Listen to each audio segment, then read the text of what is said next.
Good morning, everybody. Good evening, I should say, actually, as it's 7 o'clock UK time. And you know what 7 o'clock UK time means? That means we are racing once again in the SRL Formula US Championship. We're here at the Apple Valley Speedway for some spectacular oval racing here on R Factor 2 in the Formula US 2000 cars. As per usual, which means we're going to get some close, spectacular pack racing. As per usual, I am Tom Dillon. I'm joined today by Ed Hunter. Hello, Ed. Welcome to the stream. Oh, hello, Tom. Yeah, it's a pleasure to be commentating on an oval race for the first time. High speed, high velocity. It's all about drafting and being on the exact right line, keeping your minimum speeds really high through these really long left-hand corners. And there's two of them, but they do feel very long, separated by two straights, of course. That's the nature of oval racing here. Apple Valley, of course. It sounds like an orchard, doesn't it? But it's anything but. And of course, it is a fantasy circuit. It is not a thing in the real world. It is based on a racetrack in the real world, but I think legally speaking, we're not allowed to mention that. And well, I say that because I don't know the circuit. Let's have a look at the schedule for the SAL Racing League Formula US Championship. This is round 2, of course. We had Portland last week, but Sven Gillehud dominated as per usual, and I believe the penalty with Callum was not upheld. So Yeah, there was no further action. there was no further action. We're here at Apple Valley today, and then next week we go to Watkins Glen, then Road Atlanta, then Richmond, and Road America. So that's going to be a spectacular few weeks of racing here in Formula US. And well, let's go to the action. We're currently in the practice session. We're not quite going to qualifying yet. It's been delayed ever so slightly because of various issues some people are having with the track. But I can tell you that in the practice session so far, as I'll put the timing tower up for you lovely viewers, as oh dear, the two Monkey Esports cars come together. That's Sven Gillehud and Kenneth Singleton, I believe. I can tell you that Sven Gillehud is dominating only by 0.02 of a second. However, these are the two Monkey teammates, first and second. And well, I think it's going to be such a close race, Ed. Over racing is always extremely close, and I think we're going to see more of that today. Yeah, exactly. This is really going to be a test for Sven Gillehud, especially with Kenneth Singleton, as you say. Close to him on track and close to him in the times here in practice at qualifying. So it'll be interesting to see if the Monkey Esports team works together in favour of Sven Gillehud, who's of course got a substantial championship lead, at least to start with this season after 2 wins on the trot, opening his account. But of course, the likes of Kuzmierzik, Petravsky, who of course did his very first race, I think, in SRL back last time out in Portland. It'll be interesting to see if Petravsky can use that experience, put that experience to good use. Jeff Close in the field as well, Tony Lure from Iris as well. Both of those drivers, they will be threats as things goes on. And Alessandro Valente, who of course we saw had a bit of an unlucky run, finished third. Oh no, second. Dear, that is Jeff Close, upside down. Oh dear, yeah. With, that was one of the white cars that just knocked into him, wasn't it? And, it cannot be stressed as well. These cars are virtually completely different compared to the ones we raced last week. The Aero Oval package on these cars is so wildly different. I could be mistaken here, but I seem to remember after having a bit of a mess around with these cars that they lack a gear. They only go up to 5th gear rather than 6th gear, and I could have sworn we had a 6th gear last week. But yeah, they're certainly looking trimmed out, aren't they, Tom? For like yes. minimum drag, maximum top speed. And so Jeff Close really wiggling around as well. And well, he's lost, I believe, a little bit. And well, I think one of the biggest things this race is going to be the fact that we've got the smaller field, and we've also got to contend with the fact that there's no yellow flags, there's no safety cars, and on an oval that can be very, very problematic indeed, having no full course yellows, as we are saying that qualifying is going to start in about a minute's time. And once we get the information on when that's going to start officially, we'll let you know. There's yellow flags in Sector 3, and I think there's going to be yellow flags all over the shop during this race. And here's a little bit of pack practice from the drivers here. It's Monkey Esports Alejandro Valente leading the way. Is it Alejandro or Alessandro? Because I've been calling him Alessandro.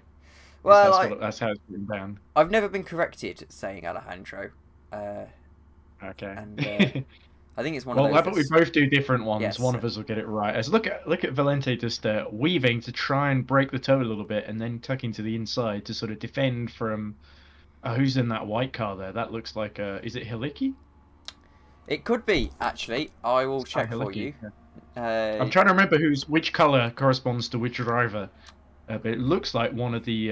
it's whoever I know it was not Kai Hiliki. No, it wasn't. And here's the issue.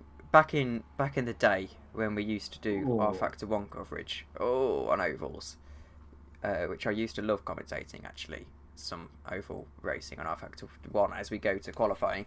Back then, we could have the tab menu up so you could see who was who, and I think it really added a little bit to the broadcast. We do know that that's coming back very soon, so I think that will be exciting prospect for our broadcasts, being able to see who's who with the little name bars. Some people say it looks ugly, but I think it's perfectly functional. We've got 11 seconds until qualifying officially starts here at Apple Valley Speedway, a belated qualifying. And it's going to be a 10-minute session, and, well, 10 minutes to get laps in on this circuit is more than enough time, as Sven Gillerhood is immediately first out. And I don't think it's going to be particularly difficult for Sven to get pole position here. It's either going to be Sven or Kenny, I would say. Yeah, there it goes. Underneath the grandstand, a sort of unique feature of sort of oval layouts, that the pit lane is sort of in the middle of the circuit rather than sort of just next to the start finish straight. It's all the one continuous corner, it feels like, at times. So I agree with you. I think Sven should, as long as he gets up to the right top speed, then it's just a matter of keeping it planted, isn't it? And I make it sound easy, but it's not always the case.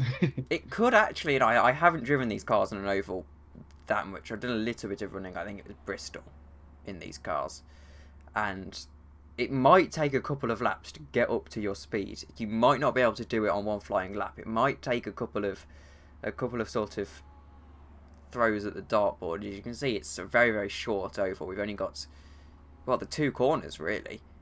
It's not like Indianapolis where you have two straights and four corners. Here we go then. Sven Gillerhood is going to start his lap. Let's take you on board. You can see he's really flirting with the apron. That's perhaps losing him a little bit of time. He is purple, predictably, in Sector 1, as he is the first person to stay out. And of course, he's taking the really, really low line around this circuit. It's the line you would take at something like Talladega, where you just want to stay as close to the apron as possible. Use the shortest run around this circuit. There's not much time to be gained from trying to keep some fancy racing lines and momentum and things. And look at this, just like that, in a flash, Sven Gillerhood is going to cross the line. And it's not going to be pole position for Sven Gillerhood. It's going to be second. Jeff Close is on pole position. And I believe we've actually got a private qualifying session here. Ah, so that means that any latecomers can't come in. We've only got, I think, top 10 in at the moment. And a private qualifying, of course, means that all of the drivers are in basically their own little bubble. As Kenny Singleton takes pole position away from the other drivers. And I think these are just banker laps at this stage. We've got 7 minutes left in the qualifying session. Jeff Close is green in both sectors. He's still far off that pole position time, crucially. And I think it might be all to do with Jeff's approach here. We've seen Sven Gillerhood be quite fast with that lower line. Jeff taking a higher line through this circuit. It's just not working for him. Third position, there he goes, purple in the final sector with that lower line. And now it's going to be about who can respond to this. Sven Gillerhood is opting to do single laps, you would say. And let's have a look at Kenny Singleton, who's on his outlap. He's currently on pole position. And, well, he's come back into the pits, so he's aborted that attempt. Here's another person on an outlap. That's Jurand Kuzmierskik. I think I might have nailed that pronunciation. That sounds right to me, as Durand continues to build up speed on his outlap. As Alejandro Valente takes second place, and I'm not sure that will count as he was on the apron, and you're not allowed to run on the apron in ovals. That is outside. Could you explain a little bit why running on the apron is discouraged, Tom, while we wait for the 6 minutes to elapse in this quali session? So running on the apron, of course, you're running on the flat piece of ground, so it's a lot faster. It's the same as if you go to the Daytona 24 Hours. It's discouraged to run on the apron because it gains you so much time, especially on the straight parts where you haven't got to contend with that banking.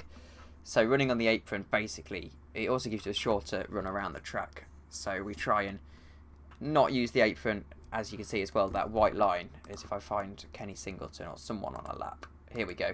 If you can see that white line there is the track limit, and it marks out the apron, so you're not allowed to go over that white line, to my knowledge. Unless you're coming out or into the pit lane, I guess. Yes. Well, I suppose that's another reason. From a safety standpoint, you'd use the apron as a stranded car. Exactly, if you're involved in a crash or you have a mechanical failure, heaven forbid, in this game. And, well, it's not going to be an impressive lap from Maximilian Petrovsky. He's going to go purple in the final sector, but not quite take... Yeah, I think Petrovsky's doing all right in the Lev Speed entry, though, because he's top 5 at the moment. He's 0.175 down on Singleton's best time. I think Petrovsky, who was basically near the back, and it was his first time. I think he was on the drivers using a pad or a controller, wasn't he, rather than a steering wheel and pedals. And that's especially more difficult on an oval, as we can see Sven Gillard mixing up his strategy a little bit, going for that higher line and then cutting in for an apex. Of course, he's going slower than what he did using his other strategy. So there's clearly a couple of lines of thinking here. And he goes purple in the final sector once again, does Sven. And, well, Kenny Singleton still maintains his pole position time of a 48.828. Yeah, it's looking like Kenny might be a bit difficult for Sven to dislodge, but he's going to give it his all. Certainly looks like Sven was building up confidence there, taking a few different lines and trying to build up his speed. I think he was sort of trying to experiment a bit, and he went back to the pit lane and realised it wasn't quite working for him going that high up the banking. It was very close again, 48.831 for Singleton. As there's a few more movements further down in the field. Here's Kai Halicki on a lap. He's currently in third position, which is quite impressive for someone who we know is relatively inexperienced in R Factor 2. He goes purple in the first sector. You can see really hugging that tight line to the corner, a little bit squirrely on the exit as he takes to a higher line. You can see it's really rubbed in up there on the high line. It's not quite the marbles you'd see in IndyCar. I know he's going to cut back in a little bit, almost kiss the apex, not quite. Green in the second sector as well. He's 700ths of a second off on pole position at this stage in the lap. And now he's going to hug the apron like his favourite grandma all the way to the line. And it's going to be second place. So he's at the moment ahead of Sven Gillard. So Sven needs to get a move on now. It's a tight margin, less than a tenth between the top 3 at the moment. And this is as we expected on oval, to be fair. Well, yes, this is the wonderful thing about ovals. You never quite know who's going to get the look in these sessions. It is a lot about luck as it is speed, just how you can use it's not necessarily about being on pole as well either. Exactly. So, and not necessarily disastrous if Gillard's focusing on his race strategy. I see you mean, who he wants to draft in the race. Yeah, exactly. It's remarkably... We've got 8 drivers who've set laps at the moment. Moina and Gustavo Brudzinski still yet to set a time. With, it also 2 minutes remaining, so they're running out of time here. Also should be noted on ovals, it's remarkably difficult to build up pace, especially build up a lead, especially on these flat ovals like this 2-mile Apple Valley Speedway, the ones where you're not going to lift off the throttle at all. It's very, very tricky indeed. In fact, if we show you the driver box with the car data, you'll be able to see just how much he keeps his foot planted to the floor, does Jurend Kuzmirsik. Kuzmirsik. As I'm sure they do this. specifically to Urkos, Ed? These names. Oh, you mean their parents? Yes, exactly. And they name their children. They name their Wow, children. this guy's going to grow up to be a great sim racer in SRL one day. Let's give him as many consonants in his name as we can muster. To be fair, the first names are all pretty good, you know. Sven, Kenneth, Alessandro, Maximilian, Durand, Tayan, Jeff, Loic, Gustavo, Jake. Oh, Jake Denahan, by the way, has joined. Oh, Jake with Denahan. A minute left. Of course, Yeah, well, he's not got long to get a lap in. His Lure jumps up to 4th position then, just ahead of Petravki. We didn't quite see that lap, I apologise. Looking for Jake, of course, straight off the back of a Sebring 12 Hours win in the Visk yesterday in the GPI car. So he's done a rather swift flight over from Florida to California, where this circuit is. This is Sven Gillihood. This is going to be, I would say, his final chance at pole position. He's yellow in the first sector, so there's going to be no improvement. Look, he's on the straights. He's hugging the inside, Tom. He is. He's really not hanging around, taking the shortest line possible, just has to make sure he doesn't inch onto the apron as he goes a little wider into the corner now. Last corner. Let's see if this works out for Sven Gillihood. Again, he'll probably find himself going purple in the final sector. Whether or not he'll be able to increase his pace, I doubt it highly. Usually, the first two sectors give you a good indication on these circuits. It's not going to be the domination he's used to. And he's back down to 4th. And he has been knocked. Petravki's got him. Petravki up to 2nd. Brilliant time by Maximilian Petravki. And he's going to have another go at pole position. He's yellow in the first sector, so I don't think that's particularly going to happen for him. Let's have a look at Jake Denahan, who's on an outlap. He's got 5 seconds to get across the line. And it's not going to happen. I think he's going to fall short here. It's not going to happen for Jake Denahan, who will start 11th and last. Singleton is into the pits. Petravki is going to try and muster something up in this second and through the third sector. It's not going to happen for him either, I don't think. He's 0.08 of a second down from what I can see on my timing screen, though it is rather small. We'll see if he can muster up anything in the final sector. I don't think it's quite going to happen for him. Perhaps his tyres were just overheated a bit on that first lap. So it does seem, unless Urand can figure out something, he cannot. So it is going to be Gustavo Brudensky was also on one, and is that him? That's Tayan just taking the barrier there. So his lap's over as Valente crosses the line. As here we go. Position, and he will stay there. Gustavo is green in the first sector. It's still 1/10 of a second off of the race leader. And we'll see if he can muster anything up in these final two sectors. I don't think he'll be able to. He's green again, but he's now 0.3 of a second off. So he might be able to nick Jeff close here. Whether or not he'll be able to do anything more than that, I'm not too sure. So... Oh, no. Timing. Oh, did he disappear before he got to finish a lap? He did. Oh, they switched up too early for him. So that was possibly a little bit unfair from the poor old... That's a bit premature, but yeah. Kenneth Singleton takes pole then, but Petravki was 1,000th of a second ahead of Kai Helicki there. That was incredible. He was 0.67 behind Singleton. Helicki was 0.68. I think 0.068, sorry. So it was the slimmest and those narrow of margins that second place was decided there. And Kuzmierzik, I think, said that he was out of fuel near the end there. And everyone was warned about the quali session, so looks like Gustavo was just really unlucky there. Has he actually left the session, Tom? Or is he still in? He's in the session. What happened was the game switched to warm-up session just as he was about to cross the line. Interesting. Looking at the timing screen, it says in terms of class that everyone else is in USF 2000 class. Durand Kuzmierzik is in championship class. Which is he is. That's interesting, actually. I can see that on my timing screen as well. So I'm not sure what game Kuzmiezik's going to play. Is he going to come out in an IndyCar or something? Unless he's selected the wrong aero package, which could be a possibility. Either that or it's just a... Oh, that's easily fixed if that's the case. There he is. He's coming out the apron. Right, let's actually have a look quickly. We should do some housekeeping. I completely forgot about this.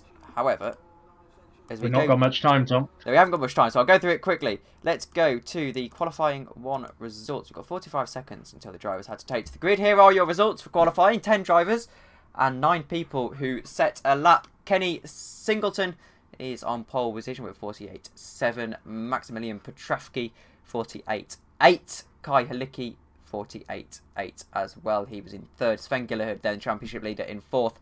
Tuan Loya in fifth. Alejandro Valente in sixth. Joran Kuzmiesic in seventh. Jeff Close in eighth. And in ninth was Gustavo. Loic Munier is in 10th. And then finally, rounding out the grid, is Jake Dennehan, who I completely forgot about, I have to admit. Of course, Well, Dennehan has got a lot of people to get Slipstream off, at least, at the start here. Well, I suppose every cloud does have a silver lining. Let's put the timing up for you as we wait for the grid to get going. You can see the safety car rolls them off. And here we go then. It is going to be the first oval race back. And they've already crashed before the line. And that could be a restart, I would imagine. We'll wait to see what happens with that. But they are rolling for a 20-minute race around the Apple Valley Speedway. It is Kai Halicki who immediately goes into the lead. And I think in that instant at the back, Singleton and Petrafsky at the back here, and Sven Gillerhood was caught in the crossfires. That's bitter disappointment with the championship leader. Here's Tuan Loya trying to get past Kai Halicki immediately. He's not hanging around. He's going to go around the outside, all the way around the outside, and see if he can just get that overspeed. Immediately you can see that they've opened up 2 lanes, and there's a crash at the back. As I'm trying to do that, there's the other Monkey Esports car, and Loic Munier's falling down the order. And this is already a bit of a lackluster showing, and we're going to have a restart. So the red flag immediately flies, and we'll get a restart of this race. Oh, we only had 11 cars in, and I think only about 4 of them were able to avoid collisions there. Which Jeff Close did well, actually, to stay out of trouble. But I'm sure he'll be disappointed with doing a restart. But he might be the only one who is. And I have to say, I think I might need an inhaler after that. It was... Yeah, that was a bit of a heart attack for several drivers there, and 2 commentators as well. I was a bit confused, actually. I haven't done oval commentary for a very, very long time, and I have to say, you have to be... rolling start always catches you out as well. It catches out the drivers too. I thought we'd have a full formation lap, but I think what caught them out was that we had people rolling straight away when that safety car flies, which will happen in 4 seconds' time, whereas the game is set to skip the safety car and skip the formation lap. So here you go. They'll roll, and then momentarily they'll skip to the start-finish straight. So here we go then. Attempt 2 for the SRL Formula US round at Apple Valley Speedway. Immediately Sven Gillerhood takes to the high line, seeing what he can do around turn 1. And it is Kenneth Singleton who maintains the lead as they roll through. A lot more treacherous this time. And oh dear, there's already a crash at the back. And I'm trying to see who was involved with that. I think Loic Munier has got through it. It was... Oh, it's Petrafsky. Petrafsky again. And, well, they are a little bit more clean this time. They've only had 1 crash.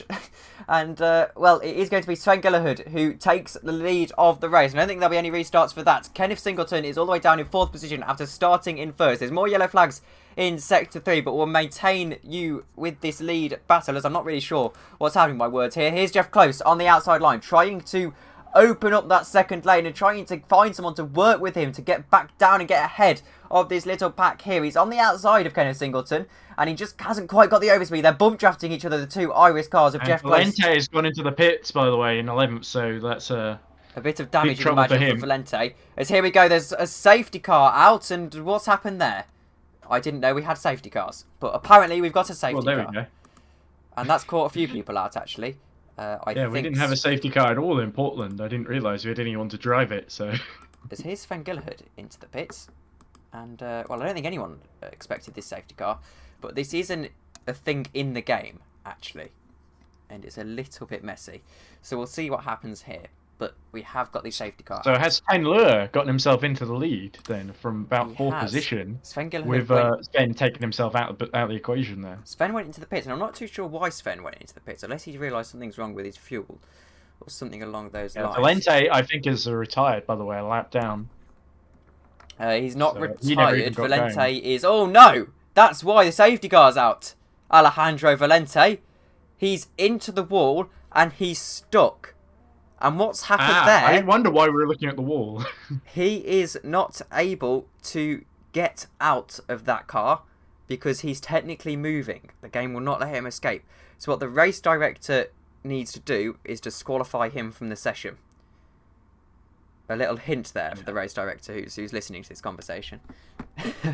in case you don't already know. Big, Sven big Gilherd's blow for Alessandro Valente either way, though, Tom. certainly, So he and just got hit by Petravsky, I think, and couldn't get out. we're now going to as we wait look at- for Gilherd to catch up back to the pack. And it should be mentioned here, we've got no knowledge of how long this safety car is going to last for. There's nothing we can do to find that out, apart from... Yeah, Helicki and Kuzmierzik are sort of swapping positions a bit here. There's Helicki going back up to the front now. As you can sometimes have issues with games where things like this happen, and it tells you to be behind someone, and then it just gets all a little bit messy. And it tends to work against the AI quite nicely, the safety car. I believe Valente is being added back into the race now by direction. Yes, that would make sense, as that would be ruled as a game glitch, and he'll be let back into the race. And Sven Gilherd is going to catch up to the safety car field, and this could be impressive for Sven Gilherd, because he's now got new tyres, and I imagine, perhaps, and this could be a little exploit he's used quite cleverly, I believe that if you've got tyre sets that are mandatory, so for example you have to start on medium tyres, I believe coming into the pit you can change back to the softs. I know that's been an issue in certain mods before, so whether that's something that applies to the US F2000 car, I don't really know, but we'll try and figure that out. So we're still waiting. Apparently, I'm hearing that Sven Gilherd had to do a stop and go for some reason. There we go, stop and go then. And they're checking if anyone else has got any penalties in the field, so that would explain why he dived into the pits. It wasn't to change tyres, it was simply because he'd been given a penalty, I believe, might have been the game doing that automatically for contact with another driver, maybe. It wouldn't have been for contact, it would have been for when the safety car first came out, he would have overtaken the safety car, not expecting it. Oh. So, and no, Irish cars by the side of the road. is out of the race, spinning under safety car, and that's definitely not a moment he'd like to replay, as we're 5 minutes into this race, and we're still got 15 minutes to go. We haven't had much green running as of yet, and we're now waiting for this safety car to come in. It's going to be a 4th lap under the safety car, as I have it.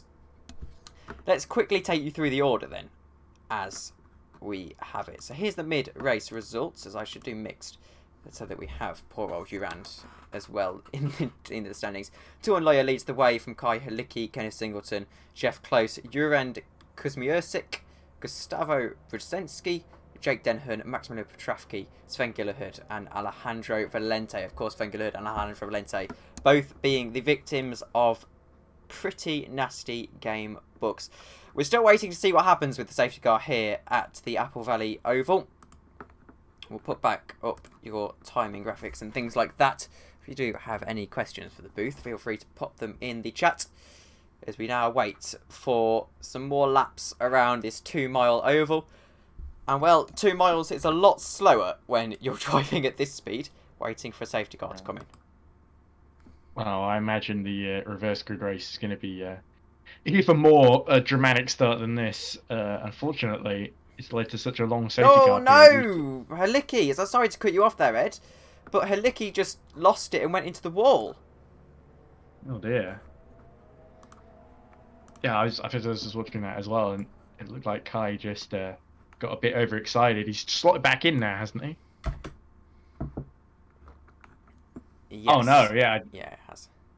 Yeah, it was just a little momentary lapse there. I was just looking at a replay. But he was just trying to warm up the tyres way too much, and it didn't look like significant damage, but it sounds like there's... Oh, there we go, safety car's in. So I'm sorry to cut you off there, Ed, but safety car is in, and go, go, go is the call. Tuan Loya is going to lead the field away, and Kai Helicki is immediately going to try and open up this second lane to try and get past Tuan Loya. Whether he's going to have the overspeed on the longer line, I'm not too sure. I feel like this oval really prefers that shorter line. You really got to have someone to work with you when you go up there and take to the higher line, and I don't think Helicki's quite got that, so that's not going to quite work in the game of chess. And in fact, Kenny Singleton is going to use... He has lost out indeed, and Kenny Singleton is going to use that lower line to his advantage to get past and accelerate into second position. In fact, no, Jeff Close is going to slot back in quite nicely now. It's an Iris 1-2 out of nowhere. And I think Sven Gilherd at the back is trying to make some progress. Some of the Monkey esports cars you can see there are taking to an even higher line, trying to just get back in touch with this sort of lead pack here. They can find themselves falling away quite easily if they're not careful. Here we go then. Jeff Close to try and work with his teammate here. You would feel. I don't think the Irish cars will be putting too much of a fight up. Make contact with the 4th position there. As there we go, a little bit of contact, as we mentioned. Now, Jeff Close is going to open up this second lane, try and have a look around the outside. It's not going to quite work out for Jeff. He's now going to drop back to 3rd position. Kenny Singleton then takes his turn to try and have a go at Turnlawyer here. And you can see another car slotting back. I think that was Durant, actually. And Jake Dennehan actually getting involved here. He's gotten up to 4th now, and he's going for 3rd. There we go, and there's a crash! As that's Kenny Singleton into the wall with Jeff Close, and Turnlawyer has got away from this nicely, and he's managed to regain it quite... Oh, no! Oh, dear, that's Kai Halicki, I believe, and Jeff Dennehan Close as well. Oh, what a mess. What an absolute catastrophe, Tom. As that is a mess, and that is a catastrophe, and that has gone about as bad as it could have gone. And now Kai Halicki, who wasn't involved in that accident, I apologise. It's quite difficult with all these cars to try and keep track of what's going on. He's actually reaping the rewards in 2nd place now, and he almost loses the car. Sven Gillerhood in 4th position is trying to force his way through on that inside line. And now the 2 Monkey Esports cars are going to try and use a 2-pronged attack here. They're going to be able to use that higher line and work together to get past Turnlawyer here. There you go. You can see that in effect, the bump draft past the Iris car. And now all they have to do is try and get back down onto that line. There you go. Alejandro Valente takes the lead of the race. A perfectly orchestrated 2-pronged attack from the Monkey Esports cars. Yes, and Lawyer still in 2nd position though, and tucks right back into the slipstream though, Tom. But wow, what a dramatic restart, as we expected it. To be fair, as Lawyer goes for the outside, Halicki goes even wider. Here's the issue, you can't really do much on that higher line as we've seen. You really have to work together, and now they're opening up these 2 lanes, and it's just going to be a matter of who can get the better slipstream on each other. Alejandro Valente still leads the race, and we've got 2 lines here. We've got Kai Halicki and Turnlawyer, and then we've got Sven Gillerhood and Alejandro Valente. Alejandro Valente is your race leader at the moment as they accelerate through, and I think this lower line is just going to pay dividends for the Monkey Esports cars. And now Sven Gillerhood tries to open up that 2nd lane. He has a bit of an optimistic look at it. It wasn't quite going to happen. Very speculative from Sven, who is of course leading the championship and will continue to lead the championship as it stands. Oh.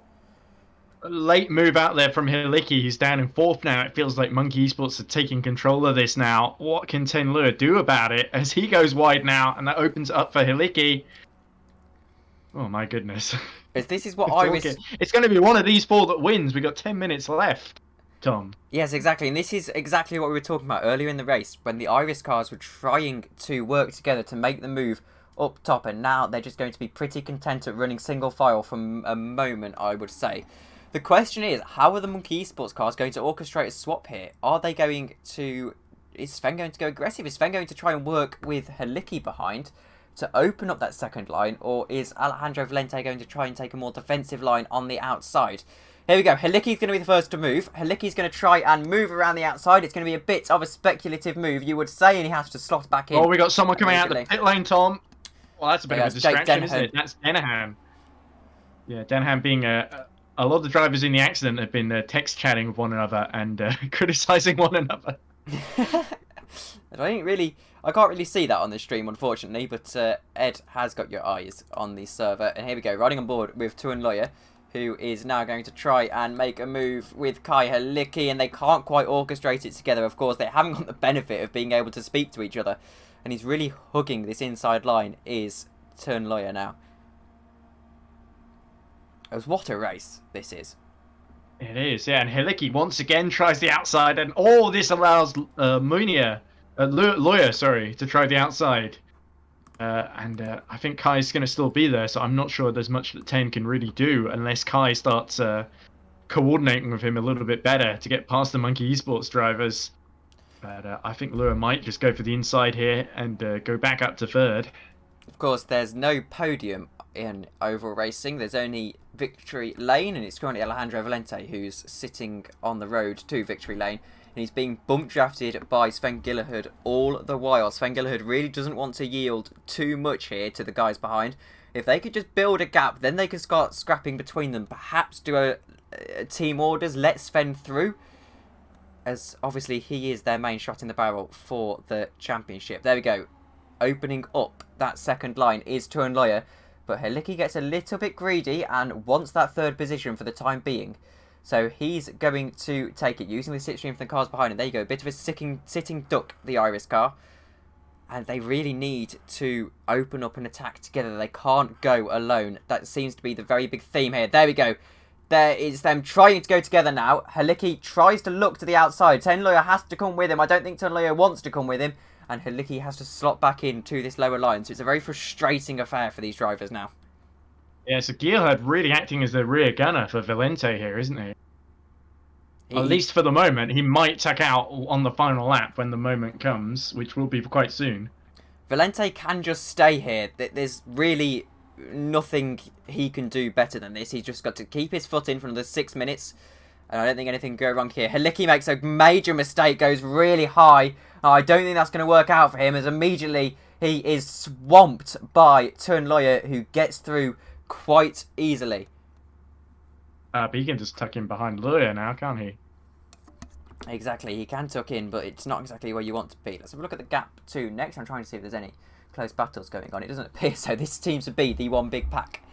And there's been a lot of complaints about penalties and drive-through penalties having to be removed and things like that going on, Tom. That does happen sometimes in oval racing and R-Factor 2. You really need to have a team speak with the how ERC and like Visk do it and things like that. Having a race director as Halicki.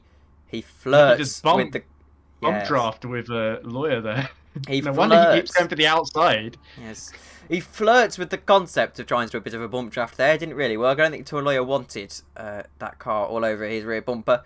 They are going to have to bump draft if they want to get through. Of course, that perfectly orchestrated move by the Monkey Esports guys was through a bump draft, and I think you really need a teammate in this fight. This is why the Monkey Esports cars are doing so well, and they don't want to make a move on each other, because they know if they do make a move on each other, then all of a sudden this advantageous 1-2 position they have is just going to fall away from them. I think Sven Gullard knows he can afford to bag the points.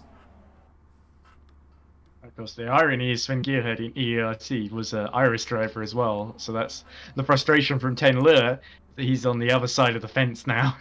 And in truth, I think Monkey Esports and Iris are basically the same team anyway. From what I've gathered. So, Halicki's really the outsider here then. Yes. It's looking like Gearhead getting once again getting a good run, but not really deciding not to abuse it really and low position. So, well, only a couple more laps then. Yes, 4 minutes to go, and I think Sven knows that there's absolutely zero way he wins this race if he goes for a move. He's got to let Valente past, or he's got to know that he can work with all 3 of these guys. But the thing is, if he works as Halicki into the wall... He's gone! Oh, so disappointing for Halicki's still still able to keep going as Valente goes for the outside now that his little friend at the rear is gone. So he's all on his own against the 2 green cars. So now Turnleuer knows that it's going to be him and Sven Gillehud trying to make this move. So now perhaps Sven Gillehud, it is a bit of a house of cards over racing. Sven Gillehud now knows that if he opens up this move with Turnleuer, then at least it's only 1 position that his teammate stands to lose. Well, 2 I suppose, down to 3rd. There we go then. He's going to try and orchestrate the move. Now Sven Gillehud, it's not going to quite work out for him. He really needs Turnleuer to go with him. I don't think Turnleuer wants to go with him at this stage. Let's ride on board with the Irish driver who's going to have a look himself. Not quite going to work. The Monkey Esports cars really have the measure of this situation, you would feel. And now Alejandro Valente starts to get a little bit sweaty at the cockpit. And I think it's going to be quite difficult for him to hold on to this win if these 2 can work together. And of course now the tyres are There's literally only a cigarette paper between the front of Gearhead's car and the rear of Valente's. Now the tyres are starting to go. You're starting to feel all tired. The fuel load's coming off the car and it's going to be a little bit lighter, less grip and everything like that. Still biding his time, Turnleuer. They've been biding their time for the last 15 minutes. And, well, maybe Valente gets this win. I think it's going to be very, very close indeed. It's not like an IndyCar when you can get that overspeed and get past. That's not quite how this works. And, well, that's the issue with these flat ovals, as there's a little bit of smoke coming from the back of Sven Gillehud's car. Is that perhaps a little bit of overheating? I thought that was like a... There is Oh, it smoke. is the engine! It's starting to go! It's Sven Gilherd. It's starting Inside to... goes Ten Lure. It's starting to fall away from him a little bit. His engine is smoking. It is running it far, far too hot. Has he perhaps... I don't know what could have happened there. Let's have a look. He spent way too long behind Valente. The temperatures have gone up. He hasn't tucked out enough. That's why he was tucking out there, Tom. That would make sense, and that's exactly why you're in the commentary box here, to give me insight like that I just didn't think of. And there we go, Sven Gilherd. This could be his race falling away from him. He needs... Well, he can still get third here because Haliki's way too far. But Ten Lure now all over the back of Alessandro Valente. Regardless of getting third or not, Gilherd knows that he now needs to be very careful for his engine blowing up completely. We saw someone's engine blow up in qualifying, actually, though I think that was a gearbox issue rather than anything else. And now he's actually catching up, is Gilherd. Does he want to catch up? Maybe he needs to tuck out of the slipstream. Now, Turnloyer goes for the move. I don't think it's quite going to work out for him, is it? I think he's actually ahead. He might be marginally ahead here. Turnloyer is not... He's on the outside, Tom. Going to work for him, I don't think, and now they're going to try and make it 3 wide. Sven Gilherd wants to open up that second lane with Lawyer, but he can't quite use it to his advantage, and now they have to tuck Lawyer back in. gets a face full of smoke now. And he has to tuck out, as, well, Gilherd really needs to be careful with that engine. I don't think he'll get a penalty for that. It's only going to last a minute more, though, Tom. It's only going to last a minute more. So that would be about 2 laps, I would imagine. And now, it's now or never for Sven Gilherd and Turnloyer. They need to work together to get past Alejandro Valente. I don't think either of them really want to. The engine temperature is back under control for Sven Gilherd, which is crucial heading into this last lap and a half. Turnloyer tries to look to the outside, so he's got the overspeed on Sven Gilherd. He's not quite going to have the measure of him, though. He might have to tuck back in, and they might have to use this last lap to try and accelerate past Alejandro Valente, who will feel like this win is starting to be in his sight. They're going to cross the line to start the final lap of this 20-minute race, the feature race here in SRL Formula US, the first oval race since we had the NASCAR series all those months ago. Seems like almost a year ago now. It wasn't. Yeah, Gilherd's got the temperatures under control again. It stopped smoking. It has stopped smoking. So now they've got just a couple of corners to go. Alejandro Valente, before he takes his first win in SRL this season. I think he's got it. I don't think there's going to be much of a fight from behind. I think Sven Gilherd knows that he really has to limp this car home. He can't take any risks heading into the final corner. He's bumping him. And now I think Alejandro Valente, I think it might be a little bit too late for these two. Turnloyer's going to try and have a go at Sven Gilherd across the line. It's not quite going to happen for him. And now I think Alejandro Valente has got it. Surely Alejandro Valente has got it. He's taking to the apron. It's going to be very, very close across the line. It is Valente from Gilherd from Turnloyer. Ah, fantastic driving by Valente. Really had to hold his nerve there, and they all bump into one another and start flipping over just as the race ends. And I believe Halicki's now finished in 4th, so we just had to wait for Jeff Close, Maximilian Petravsky, and Brzezinski to cross the line as well. And I think Denahan will be the last one still running. Or no, Kuzmiezic's the last one still running. There's a bit of an incident across the line. I think that was with Urand and Jeff. Yes, Kuzmiecic was complaining about being given a penalty for no reason, basically, after the big incidents. So, yeah, it definitely sounded like a lot of drivers got really got a bit overambitious and bumped into one another. And we had to do 2 goes to start that race, but at least we got an incredible 4-car battle at the end there, Tom.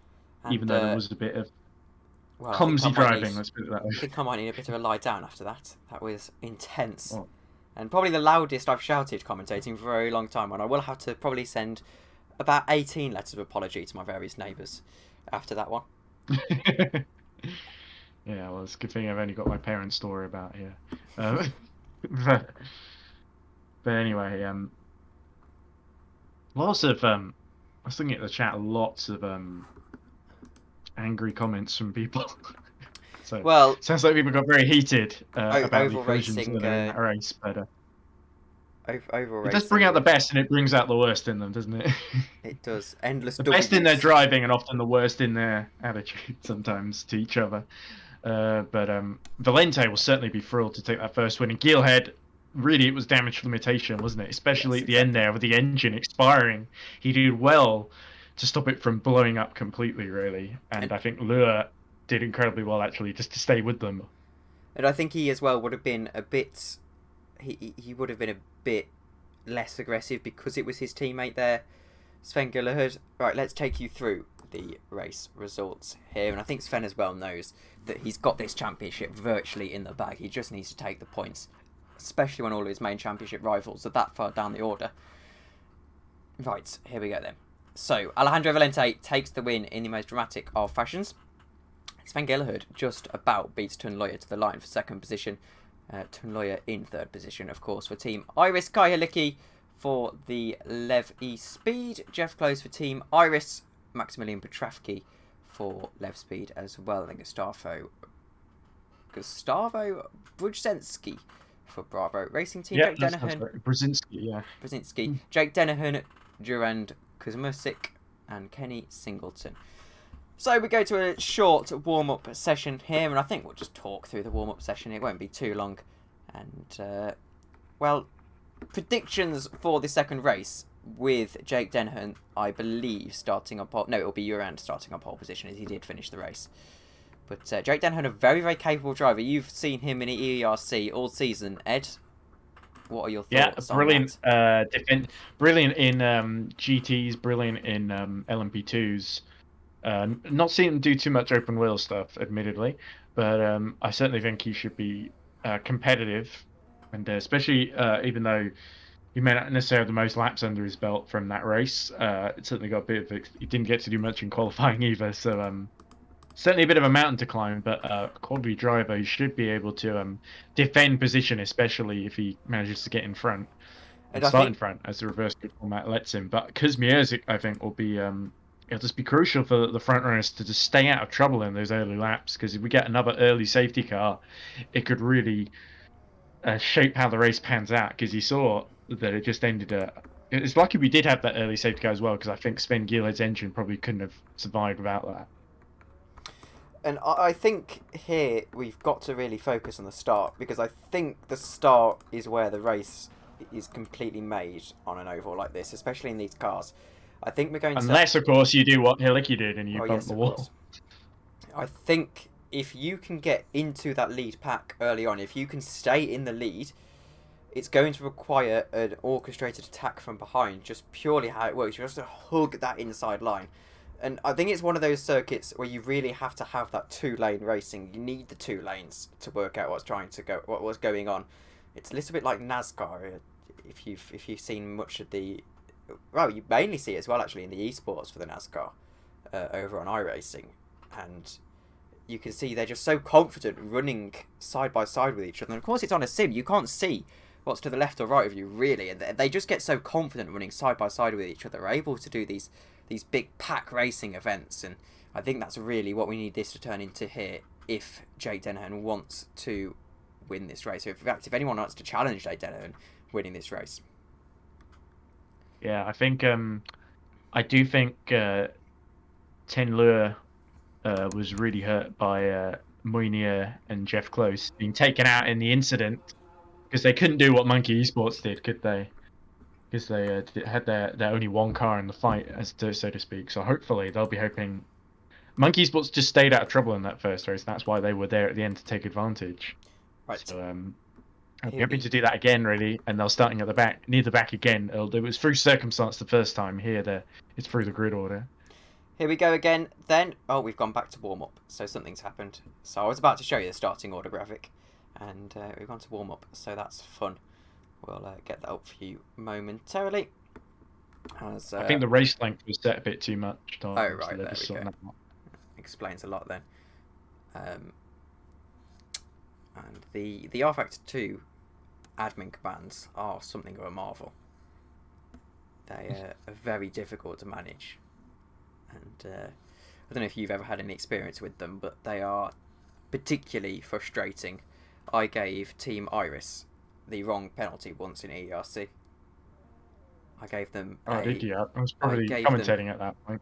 I think I gave them some really absurdly long stop-go penalty rather than a drive-through. No, sorry, it was an absurdly short. It was a 1 second stop-go penalty I gave them. Accidentally.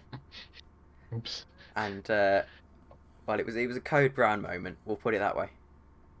Well, when you got one person running the race, it is a lot to keep track of. So we do really appreciate the efforts of race directors everywhere, really, as it sounds like. There we go. The grid is forming up once more. And it is, and we now wait for it to happen. Here we go. Starting order is set, and it is going to be Jurand Kuzmiesic and Jake Denhern on the front row, Gustavo and Maximilian Petravki. And we're back to warm-up, so I suppose it's all a little bit in vain. Yeah. Here we go, second page, Jeff Close and Kai Halicki 5th and 6th, Tuan Loya and Sven Gillerud 7th and 8th. And of course, on the final row. I think it was trying to do the race in laps rather than time. Yes, Tom. it was. There so we go. that's Alejandro Valente and Loic Meunier 9th and 10th. Of course, Loic Meunier retiring from the last race.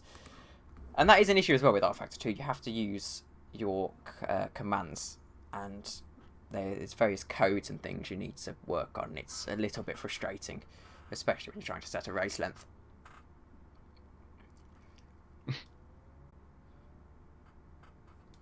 And well, we wait still for the race to get going here. It will be a 15-minute sprint race, and well, I don't think I can do another 15 minutes of this, but yeah, it takes as long as it takes. It makes you wonder why we have so many. How many overalls do we have on the calendar? I think we've got 2 actually. It's not that many. Listen, there's another one, isn't there? You can have a look at the calendar, Phoenix? actually. We've got Apple Valley, Watkins Glen, Road Atlanta, Richmond, which I believe is an oval. I think Richmond's the only other oval. Yeah, hopefully we'll have better luck with the real oval rather than the made-up track. Yes. Although in fairness, it has been a bit chaotic organised. You can get away with this sometimes. I think we should go to proper British ovals, like Kings Lynn or Hensford or something like that. Rockingham.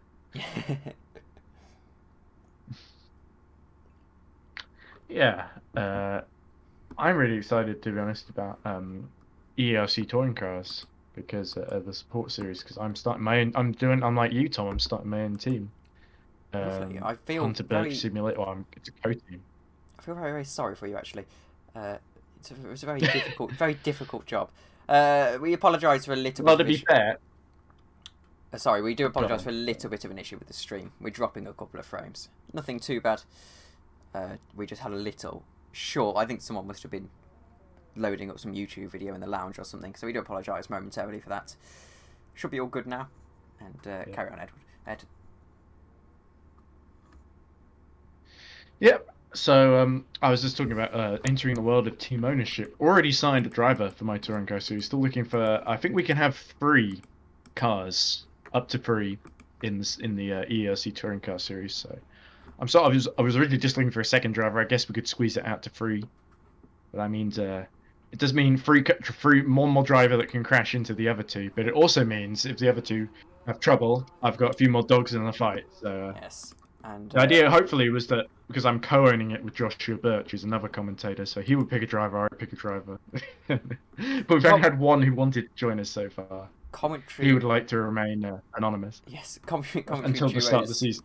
Commentary duos duo. Anyway, enough about touring cars because we've got an equally as exciting series going on here, Formula US, and it's going to be much higher speed. Let's admit, much higher speed. It's going to be and much less weight as well.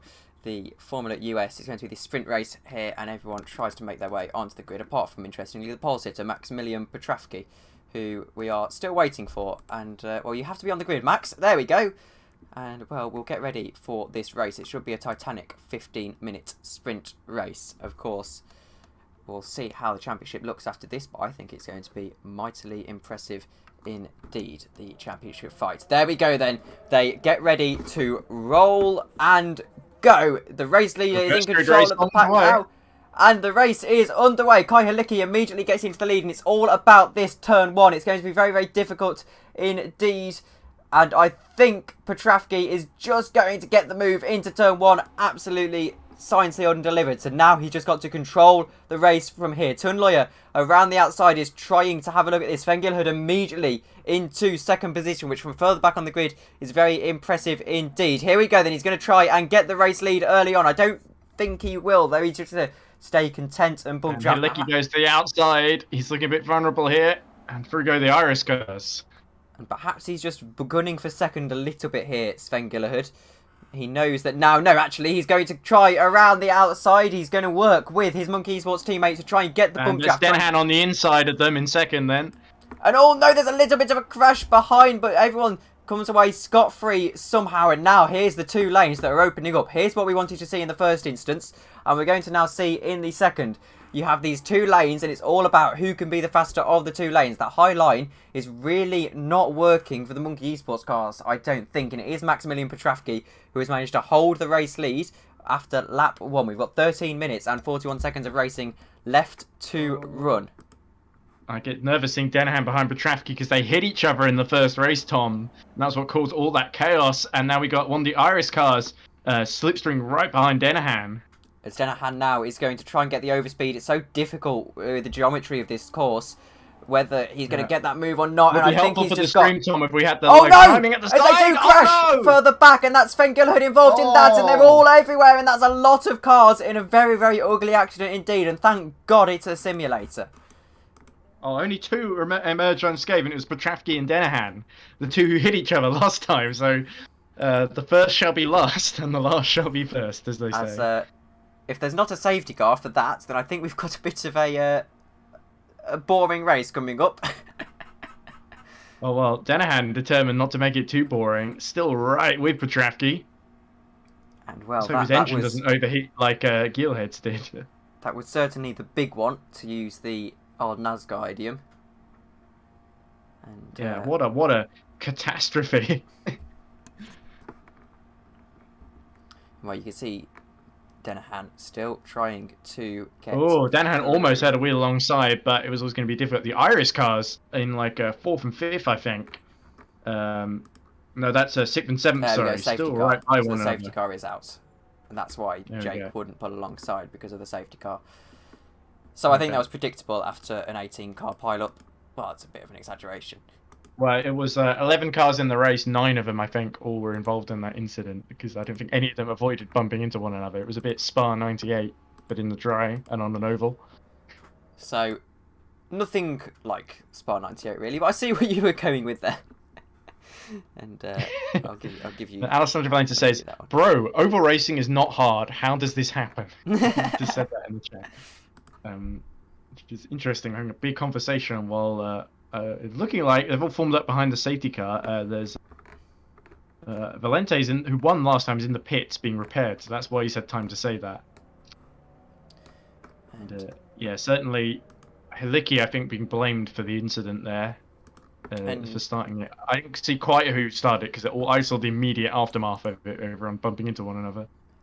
Quick note for anyone interested, whilst we're under safety car, is I've just been reminded by something I scrolled up and saw in the broadcast chat. Ross McIntyre, our good friend here at SRL, has been nominated for a Simi Award. If you want to go and vote for him, you can go to vcoesports.com/VCO Simi Awards 2021 voting phase.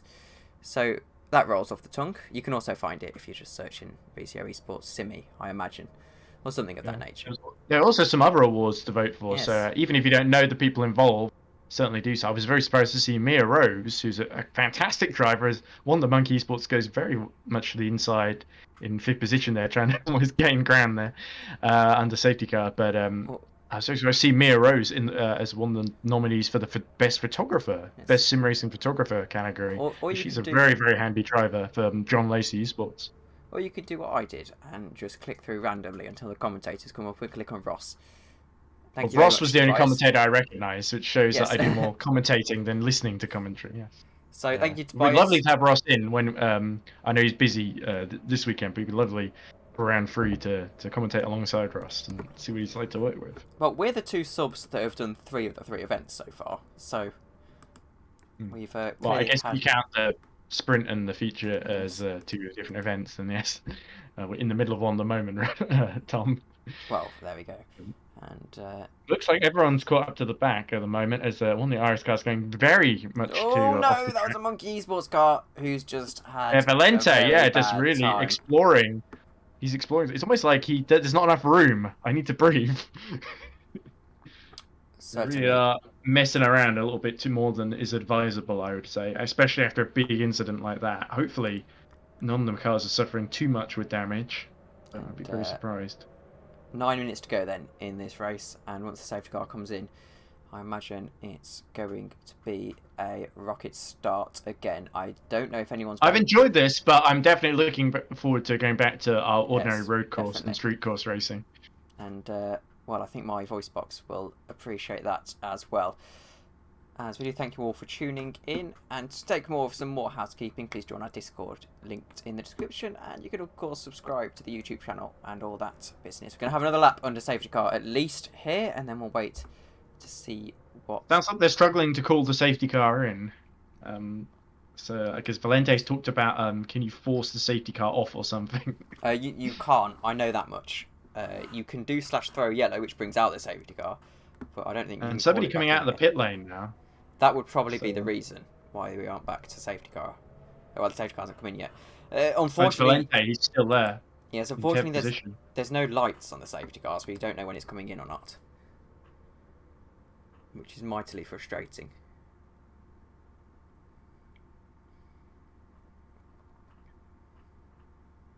As I'm impressed that the R-Factor 2 safety car hasn't caused any major dramas this far.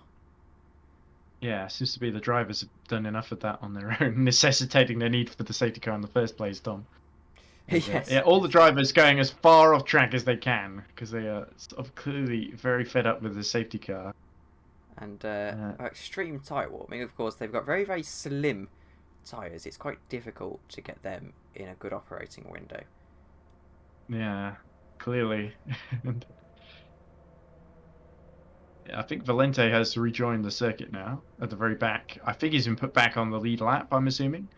So it's very much a case of when the safety car comes in, I suspect it may be Denahan and Petravsky fighting for the lead again, but Loya, is it Loya who's right behind them, or is that Jeff Close? Munya, sorry, wrong Irish. And, every which way. The safety car is going to be in this lap then. So we are going back to green. Monkey's still weaving there. And I don't think anyone really expected that. So now we are back to green for another 6 minutes of racing in the SRL Formula US Apple Valley Sprint race. And I have absolutely nailed that. I didn't really know what I was saying. Well, here we go then. Yeah, Gilhead really under pressure from Close and Loya. We'll have a look at Jeff Close. As you can see, he's trying to make a move on Sven Gillerhood. He can't quite do it just yet. They need to stay in touch with this front pack there. You can already see there's a bit of a front running pack forming and a bit of a rear pack forming, and there's a crash with Jake Denner, who is able to save it quite nicely there. And now here we go with Loic Munya trying to get through. He's through to second position, Loic Munya, and now Jake Denner. So Munya has played this perfectly. Oh, Kuzmierzik almost gets nudged wide by Gilhead there. And now supposed to slot back in behind the Iris cars. They're going to try and open for a second up that big line. Sven Gillerhood up into third position now, and he might actually rocket all the way into second. There we go. Perfectly executed for Sven Gillerhood. A move he saw, and then he has got on top of. And the pressure on Petravsky must be immense right now. He's got 7 cars right behind him in the Iris touch. There's one of them stuck on the apron. As now, here we go, Sven Gillerhood is going for the lead of the race. He's got the Iris car to work with him, heading down into the second turn on this track, and they've got the move quite nicely. Petravsky is a sitting duck there, so Sven Gillerhood, championship leader, is through into the lead of the race. And is that Moynier who's right with Gilhead now? It is not Moynier, it's Jeff Close. Oh, it is Jeff Close. Sorry, I always get them mixed up. Yes, it's very easy to do. You can't see much from this camera angle. Oh, Jeff is very close indeed now as Petravsky slots back into third. And now Gilhead is the man under pressure. We'll have about 6 more laps, so it's not going to be too much for Sven Gillerhood to control. I think he'll be able to do this if he was able to stay in second position for the entirety of the first race. Denahan is coming alongside Petravsky for third there, Tom. Sorry to interrupt. Oh, and that's Denahan on the apron. As it's such a house of cards, this over racing. You make one wrong move and all of a sudden you're either crashed or you've lost a plethora of positions. And you can see the Iris cars at the back trying to get in on this action. They can't quite force their way through. Jeff Close into second, by the way, because you could tell the other two were sort of sacrificing their drafts so Oh that Jeff no, could there's go a up the crash inside. from the back almost. And that was I Lawyer. believe, Lawyer, yes. Who finished third last time out in the feature. And well, close. He's right back really under behind pressure his from field now. Petravsky while he tries to attack Sven Gielhed. But I think Jeff Close has really got his mirrors full. I think Gielhed will be able to hold on. Now, as Halicki almost loses it and has to slot back from the inside. As I don't think he'll feel too much under pressure from Petravsky, well, Jeff Closer, as he knows that he's going to need more than just himself to get past there. And Danahan's still there, so Petravsky is not out of the Danahan situation. As Danahan tries to force his way through, and oh dear, I'm afraid that was very, very predictable with a move like that from Jake Danahan. And Petravsky, very lucky Petravsky didn't hit anyone, but that's heartbreak for him. He had a great shot at third position there, and Danahan a bit too eager and unsighted, I think, to spin him around. It was very, What's very... that done to the front then? It was... I'm afraid to say it was a rather aggressive move from Jake Danahan. He tried to go down the inside and there really wasn't a move on there. And an uncharacteristically poor move from Jake Danahan, who might have a penalty coming his way for that. Yeah, Here we go, though. Jeff Closer trying to make a move on Sven. Yeah, Moynier has got up to third ahead of Danahan, but in all the confusion there.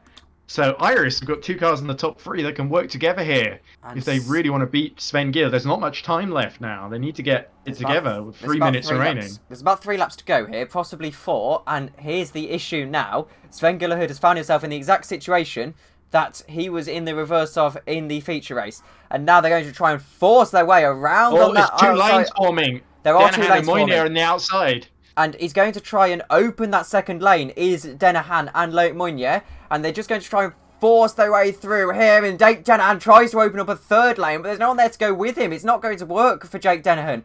And now they're just going to have to slot in back to that low line again. Jeff Close pretty content with just pushing Sven Gillerhood along with 2 minutes to go in this race. It's very, very close indeed, as there we go, trying to force his way through on the low line is Loic Moynier. We can't quite see what's going on with these camera angles, as I think Jeff Close is just held off that low line. He knows he's got to hug the apron. He's all over the back of Sven Gillerhood. As he Jeff can't Close put leaves a little gap, and Moynier goes for it. He cannot quite able to get through. He cannot put an inch wrong, can Jeff Close, and as he knows his Irish teammates will be down to that low line faster than the 2008 stock market. And, well, it's really, really close indeed. And they've crashed. I think that was Loic Moynier, not Jeff Close, as he's just pushed out a little bit. No major drama, however. Yeah, Moynier down to 4th then, so Danahan is going to shadow Jeff Close all the way. No, he's not going to get any special treatment from him, that's for sure. Jake Danahan immediately down the inside up to 2nd and tucks in right behind Sven Gillerhood, but there's less than a minute left in this race. 2 laps to go. And if I'm Sven Gillerhood now, I stop feeling comfortable. I would have been comfortable before, being able to just control that low line, but I know Jake Danahan's a very, very aggressive driver on these ovals. And if you're Sven Gillerhood, you've got to hug that line like it's your favourite grandma. And he's got to hope that Danahan gets a penalty for the Petravsky accident, as well as the Iris cars continue to squabble and the leaders get away. And there's back marker traffic here as well. And this could put a little bit of a spanner in the works. As they're going to Lawyer is fighting Valente for 8th place down there. But that's not going to do either of them any good. Yes, we would go to that battle. However, there's a bit of a battle going on here as Jake Danahan tries to have a little look to the outside. It's not quite going to work out for him, as he's going to need someone to work with him to make this move as they head into what's going to be the final lap of this race in the SRL Racing League Apple Valley Speedway race. And now Jake Danahan tries to force his way down onto the low line. It wasn't quite going to work. It's very optimistic. Danahan's going to get swamped by the Iris cars here. Look, there's Jeff Close trying to go around the outside of them. They can't quite formulate a move together. So Jeff Close knocked off of the theoretical podium. There is no podium in oval racing, of course. And now Sven Gillerhood is going to start to smile a little bit as most of the overtaking opportunities are over. And it's all going to be about this run to the line. Sven Gillerhood, the championship leader, trying to make it to 3 wins from 4 in the SRL Racing League Formula US Championship. He's being forced wide by Jake Danahan, who might be able to take it at the death here. It's going to go right down to the line. I think Gillerhood is just going to have this move here. He's pushed out wide by Moynier, and they crash. They hit! It's going to be Gillerhood at the line. Goatsby Gillard at the line. He's very, very lucky bunny indeed. Sven Gillard. Oh, Moynier gave him such a horrible ending there, and really give a heart and mouth moment for both drivers there. But Sven survived only just. Another thrilling end to a sprint race. Remember, Callum Hambley last time gave Sven such hard job, and Sven really was on the defensive the whole race there, and didn't put a foot wrong. And so we'll have to see what happens to Denahan, yes. but hopefully he gets to keep that second position, because that was a sterling drive, apart from knocking into Petravsky, who was very upset from the sounds of things. He said something about something about the potato famine, I believe. Yes, here are your... there we go, very funny. Here are your provisional results, at least for the Apple Valley Oval feature, sprint race. Sorry. Sven Gillard takes the win for Monkey Esports, and I still can't say that name with a straight face. Jake Denahan is in second place for Team Iris. Luke Moynier in third. Also for Team Iris. Team Iris in fourth as well. Sorry, no. Team RNG, Jake Denahan. I'm on a very small monitor. I can't quite see. And my glasses aren't doing me many favours there. Alejandro Valente in fifth for Monkey Esports. Genton Lawyer in sixth for Team Iris. Jurand Kuzmijersik in seventh in the number 2 car. Kai Halicki in eighth. Gustavo Brzezinski in 9th, and in 10th is Maximilian Petravsky, and that is it. We didn't have 11 cars take the start of this race, and there we go. That is your order for the Apple Valley Oval, and we have to go back oval racing because that was frankly spectacular. And here we go then. We're going to wait for some interviews. I think we've got to do interviews. I don't particularly want to, but I think someone will show up. Yes, hopefully someone will show up. We'll give them a few minutes at least, and you can get tagging various people if you wish, Ed. And well, I think we can digest I think we can digest a little bit of that, as Jurand is very vocal in the Discord, which is of course linked in the description. And well, that was very, very, very. Well, if he's so vocal, let's see if we can. I'll just type it in the general channel, see if we can get them to come on through there, rather than individually contacting all of them. Yes. DMs they won't read. And I apologise for the stream as well there. I completely forgot my mic picked up keyboard sounds, so I don't have a voice suppression thing on OBS. So you've just been absolutely killed. People are changing. Very stupid with safety cars. Really stupid because 3 admins not being able to... Cool, I'm really proud Emily was able to get... So here we go. We haven't. Fran's just joined us. We have. There we go. So, Jurand, you've been very vocal about how you didn't enjoy that particularly. Talk us through your race. Yes, I hadn't really enjoyed that one because after the safety car, my car was very damaged. I had some top speed damage because I was getting bumped from behind for no reason, and I had bodywork damage after that. And later, when I lost a bit of the tow to the front group, one driver behind me was catching me, and instead of trying to bump me to catch the front group, just started going around the outside of me and lost this precious seconds of lap time. Yeah, it certainly felt a bit chaotic out there.